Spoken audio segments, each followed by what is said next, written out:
Hello everyone. तो ये session 1 को लेके वीडियो है क्योंकि मेरे पास कमेंट्स आ रहे थे बहुत सारे। बिगनर्स का तो ठीक है, लेकिन जो लोग एक बार एग्ज़ाम दे चुके हैं, जिनका 80 70 रो मार्क्स आ रहा है, 90 तक रो मार्क्स आ रहा है ना, वो तक ये पूछ रहे हैं कि भैया रीजनिंग की स्ट्रेटजी बता दो, रीजनिंग में मेरा स्कोर नहीं बढ़ रहा है। और बिगनर्स का तो फिर भी ठीक है कि हाँ चलो, उन्होंने तो पहली बार देखा होगा ये सब, तो इसलिए पूछ रहे होंगे। तो ये एक ही वीडियो बनाऊंगा मैं, क्योंकि सेशन 1 का कोई मतलब नहीं है फालतू वीडियो बना के व्यूज़ के लिए मैं आपका टाइम वेस्ट नहीं करना चाहता। तो चलो वीडियो पे आते हैं। तो मैंने रीजनिंग के टॉपिक्स ऐसे लगाए हैं कि जिसमें मतलब आपको इजी टू हार्ड लगाएं, कोई आपको हार्ड क्वेश्चन सॉल्व करने की ज़रूरत नहीं, ना हार्ड टॉपिक्स करने की ज़रूरत है। तो इस क्रोनोलॉजी में लगाया मैंने इनको। अब ये जो 3 टॉपिक लिखे हैं मैंने, इन 3 टॉपिक को आप है ना कहीं से कोई वीडियो नहीं भी देखोगे ना तो भी कर लोगे, क्योंकि ये सब वैसे हैं जैसे अपन बचपन में खेल खेलते थे। ये पज़ल टाइप है। मिरर इमेज की बात करता हूँ मैं। मिरर इमेज का सिंपल सा मतलब है, मान लो कि कोई क्वेश्चन दिया है आपको और उसका ये ऐसा साइन है, मतलब ये 4 है एक तरह से, और आपसे पूछा है कि इसकी मिरर इमेज बताओ, तो आप क्या मतलब ऑप्शन में देख के ये नहीं बता पाओगे। सिंपल सा कोई कॉम्प्लिकेटेड क्वेश्चन नहीं आते। सीजीएल में ज़रूर थोड़ा अच्छा लेवल होता है इनका, तो आप सीजीएल के क्वेश्चन करने की कोई ज़रूरत नहीं है। आप एमटीएस के क्वेश्चन लगाइए। मेरी बात पे भरोसा नहीं है, आप खुद जाके लगाइए। उसके बाद में ना बने 15-20 क्वेश्चन लगा लीजिए। उसके बाद में अगर आपकी हैबिट में ना आ जाए ना, तो वापस का यहाँ का कमेंट कर देना। सेम वाटर इमेज की बात करते हैं, तो वाटर इमेज का ये ऐसा है, मिरर इमेज का ऐसा रहता है, इधर का साइड इधर और इसमें इधर। मिरर इमेज वाटर इमेज में किसी को कन्फ्यूजन रहता है तो वो ऐसे समझ सकते हैं कि जैसे मान लो आप कहीं तालाब में देख रहे हो, तो तालाब में जो इमेज है आपकी वाटर में, वो नीचे ही तो दिखेगी, मतलब ऐसे आमने सामने दिखेगी, ऐसा साइड में थोड़ी ना पानी भरा रहेगा आपके। तो मान लो कि जैसे ये ट्रायंगल बना हुआ है यहाँ पे वाटर इमेज में, तो ये ऐसा यहाँ पे बन जाएगा। सिंपल सा क्वेश्चन है, कोई इसमें रॉकेट साइंस नहीं है। सेम बात करें एम्बेडेड फिगर की, तो इसमें भी कोई मतलब नहीं, क्लास करने से सिंपल सा क्वेश्चन आएगा इसमें कि ये जो फिगर है ना, ये ऐसा आपको है ना, ये 4 इमेज में से ढूंढ के बताना है। तो क्या आप इसको नहीं ढूंढ पाओगे इनमें? और कोई ऐसा भी नहीं कि ये उल्टा करके बता देंगे, बिल्कुल ऐसा कैसे ही आपको ऊपर देखना है और नीचे फाइंड करके बता देना है। ठीक है, तो ये एम्बेडेड फिगर। और 1 से 2 क्वेश्चन इसके भी आते हैं, 1 से 2 क्वेश्चन इसके भी आते हैं। फ्री के नंबर है, कोई मतलब बचपन में ही खेल खेल चुके हैं, या आपको बस पता नहीं है। सेम बात करते हैं चाइनीज़ लैंग्वेज की, तो ये आप मोबाइल में ही सॉल्व करते होंगे ये वाली पजल के, इसको ऐसे बोला है तो इसको क्या बोलेंगे। ये ऐसे एक क्वेश्चन देख लेते हैं एग्जाम्पल के लिए। क्वेश्चन में दिया गया है, ही इज़ माई नेफ्यू को COPVZSMN में कोड किया है, दैट इज़ माई कार को ZSPTPVGA में कोड किया गया है, ही इज़ योर अंकल को COPVEXYZ में कोड किया गया है, और नेफ्यू का कोड पूछा है। तो मैं सबसे पहले मेरी जो कोशिश रहेगी ना, वो आपकी भी मतलब आप भी जब फाइंड करने लगोगे ना, जब आप प्रैक्टिस में आ जाओगे तो आपकी भी यही रहेगी। बाकी आप अभी शुरू करोगे ना तो आप पहले ये करोगे, पर मैं बता देता हूँ। सबसे पहले आपको एक काम करना है, सब में कॉमन देखना है। इसमें इज़ कॉमन आ रहा है, तो मैं इसमें भी एक चीज़, एक कोड को कॉमन ढूंढूंगा। तो ये जो है मेरे को, ये देखो, ये पीवी जो है ये मेरे को कॉमन दिख रहा है। तो अब मेरा इससे क्लियर हो गया कि पीवी का जो कोड है वो इज़ है। तो मैं इसको कट लगा दूंगा, ये कट लगा दूंगा, और यहाँ पे भी जो है ये इसको कट मार दूंगा। ठीक है, अब मैं इन दोनों में देखूंगा, क्योंकि नेफ्यू का कोड देखा है ना, तो पहले प्रायोरिटी इसको देना है। इससे आपको कंपेयर करना है ये दोनों लाइन को। तो मैं इन दोनों में कोड मतलब कॉमन देखूंगा ना, तो ही कॉमन आ रहा है। अब इन दोनों में कॉमन देखूंगा तो ये CO जो है ये कॉमन आ रहा है, तो मतलब CO का जो कोड है वो ही है। यहाँ पे भी ये मेरा सॉल्व हो गया। अब इन दोनों में कंपेयर करूँगा मैं, इन दोनों में कॉमन आ रहा है माई। अब मैं माई को देखूँगा ना, तो ये इसमें भी ZS कॉमन आ रहा है, इसमें भी ZS कॉमन आ रहा है। इन दोनों को मैंने काटा, ZS का मतलब हुआ है माई, तो नेफ्यू का कोड होगा MN। ये मेरा आंसर आ गया।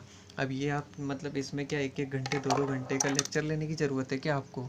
है थोड़ा तो कॉमन सेंस यूज़ करो।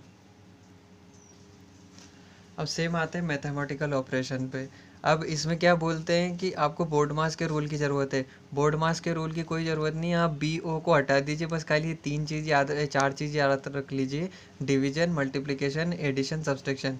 मतलब कि ये एक ऑर्डर है, पहले डिवीजन सॉल्व होगा, मल्टीप्लिकेशन, फिर एडिशन, फिर सब्सट्रैक्शन। इसके 2 क्वेश्चन फिक्स आते हैं।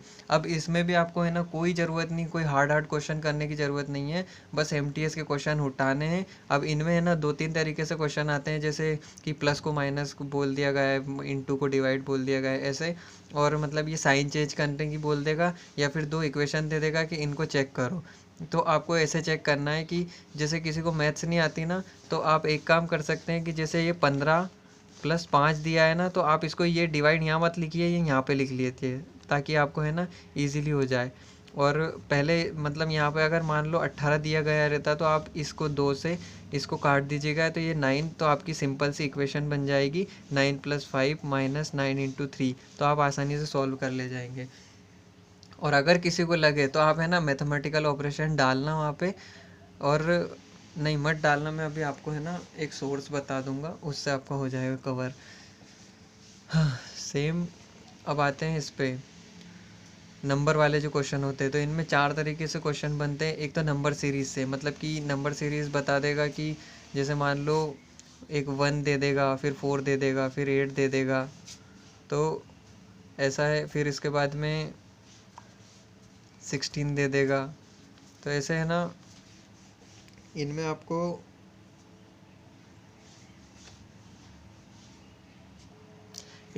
ऐसे सीरीज़ दे देगा कि जैसे 2 दे दिया, 4 दे दिया, फिर उसके बाद में 8 दे दिया, फिर उसके बाद में 10 दे दिया। तो इन सब में क्या है, 2 का डिफरेंस है, तो ये सीरीज़ हो गई।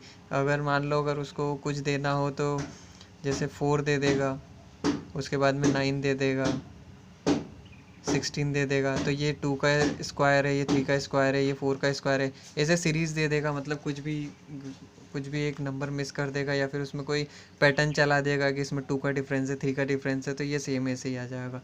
उसके बाद में मिसिंग नंबर में सिंपल सा करेगा वो। CGL में अच्छे क्वेश्चन आते हैं और CHSL में भी अच्छा आते हैं, लेकिन वो है ना, इनके लिए आपको है ना 3 चीज़ें की ज़रूरत पड़ेगी। एक तो आपको नंबर के स्क्वायर याद होने चाहिए, क्यूब याद होने चाहिए, और बस यही चीज़ कॉमन है। उसके बाद में ये करेगा कि 14 और 15, या तो इन दोनों का स्क्वायर प्लस करके बता देगा, या इसका स्क्वायर कर देगा और इसके स्क्वायर में से इसका स्क्वायर माइनस कर देगा, या इन दोनों का स्क्वायर प्लस कर देगा, या फिर इसका क्यूब में से इसका स्क्वायर माइनस कर देगा। बस यही चलेगा, इससे लेवल बिल्कुल ऊपर नहीं जाएगा। और CGL में क्या है कि मतलब उसका एक कॉमन पैटर्न, मतलब जैसे 3 माइनस कर दिया, 4 माइनस कर दिया, तो ये यहाँ तक चला जाता है। तो आपको हार्ड क्वेश्चन करने की कोई ज़रूरत नहीं, मैं बता रहा हूँ। आप है ना मेरे कहने से बस है ना MTS के सेट्स लगा के देखिए, नहीं बने क्वेश्चन तो बता देना। उसके बाद नंबर रिलेशन की बात करें ना, तो नंबर रिलेशन में वो ये करेगा कि जैसे ये एग्जांपल यहाँ पे लिखा है मैंने कि अब यहाँ पे देखो, ये पहले आपको स्क्वायर या क्यूब पे ध्यान देना चाहिए, मतलब आना चाहिए। ये MTS के जो रीजनिंग के पेपर होते हैं, तो ये 6 का स्क्वायर है, ये 15 का स्क्वायर है, और उसका 1 माइनस करके 7 लिखा है, उसका 1 मतलब नहीं 1 प्लस करके 7 लिखा है, और यहाँ पे 1 प्लस करके 16 लिखा है। तो सेम इसका 1 माइनस कर दो यहाँ से, तो 20 का स्क्वायर 400 आ जाएगा। तो इसका जो स्क्वायर है उससे 1 प्लस करके लिखा है।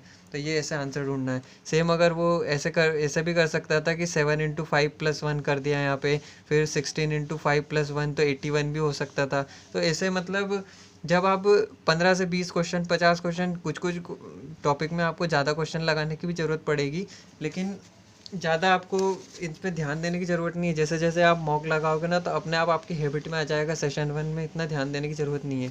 सेम वैसे सेट्स की बात करें, तो ऐसे सेट्स अब इसमें सीधा सीधा दिख रहा है कि ये 2 का क्यूब है, ये 3 का क्यूब है, ये 5 का क्यूब है, ये 8 का क्यूब है, ये 11 का क्यूब है, ये 12 का क्यूब है। तो ऐसे ही 4 ऑप्शन दिए रहेगा, उसमें आपको क्यूब ढूंढने और पैटर्न भी देखना है। जैसे ये 8 का है, मतलब 2 का है, ये 3 का है, तो ये 5 का है, मतलब 2 3 5, ये 8 है, ये 11 है, ये 12 है। तो ऐसे आपको मतलब पैटर्न भी देखना है। अब सेम बात करें अल्फ़ाबेट, तो अल्फ़ाबेट में ना आपको मतलब कुछ क्लास देखने, एक आधी क्लास देखने की ज़रूरत पड़ेगी। बाकी वो ट्रिक बताए ना बताए, मैं एक ट्रिक बता देता हूँ। आप इस ट्रिक को ध्यान में रख सकते हैं। और इनकी है ना आपको नंबरिंग भी याद होना चाहिए, ये 1 की प्लेस है, ये 2 का है, ये 3 का है, ऐसे। तो आप इनको है ना ऑपोजिट भी याद रखना पड़ेगा, जैसे ए का जेड है तो ये सबको याद रखेगा। बी वाई, अपन बाय करते हैं तो बी वाई से याद रख लिया। सी एक्स मतलब कि सिक्सर होता है ना मैच में, तो वो सिक्सर से याद रख लिया सी एक्स। डी डब्ल्यू तो देखो एक पी डब्ल्यू डी डिपार्टमेंट होता है, तो उसको पी डब्ल्यू डी से याद रख लिया। P W D, D W, P W, ऐसे करके याद रखना है आपको। दोनों तरफ से याद होना चाहिए। ईव जैसे मतलब कुछ भी ऐसा गंदा सा देख लेते हैं तो लड़कियाँ ईव ऐसा करते हैं ना, तो वो ऐसे याद कर लिया। उसके बाद में उफ, एफ यू या फू, मतलब उफ मतलब कुछ भी हो जाता है तो अपन उफ करते हैं ना, तो उससे ये याद रख लिया। हिस्ट्री में आप पढ़ोगे जीटी, ग्रांड ट्रंक रोड, उससे ये याद रख लिया। एस एच एक हिंदी में शब्द होता है, वर्ड होता है कि श, तो एस एच ऐसे याद रख लिया। उसके बाद में आई आर, तो आई आर एक डिवाइस होता है, ऐसा कुछ मतलब मैंने याद रखा था, तो ऐसे डिवाइस से आई आर याद रख लिया। सॉरी ये मैं कर नहीं पाया।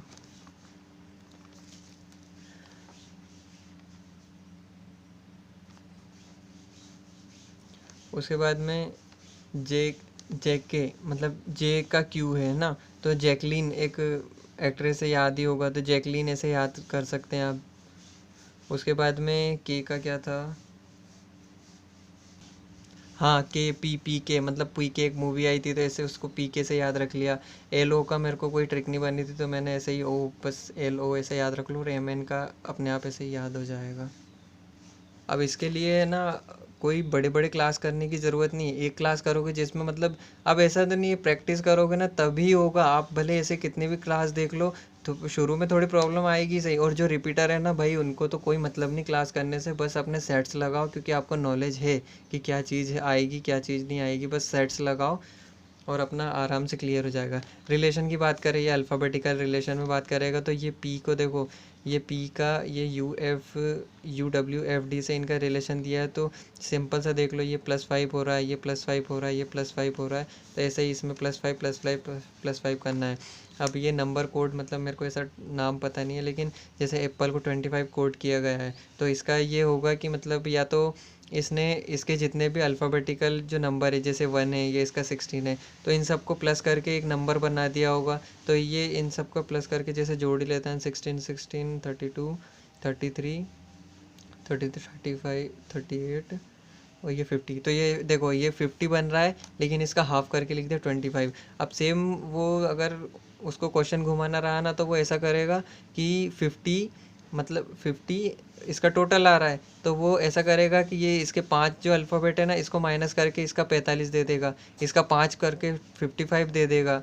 या फिर इसका अगर उसको थोड़ा ही और एडवांस जाना रहा ना, तो वो ये करेगा कि जैसे ए का जेड होता है ना, तो इसका 26 ले लेगा, पी का के होता है तो इसका 11 ले लेगा, इन सबको प्लस करके वो नंबर यहाँ पे बना देगा। तो ऐसे ही घूम फिर के क्वेश्चन यहीं से आना है। अब जब आप प्रैक्टिस करोगे ना, तब आपको पता चलेगा।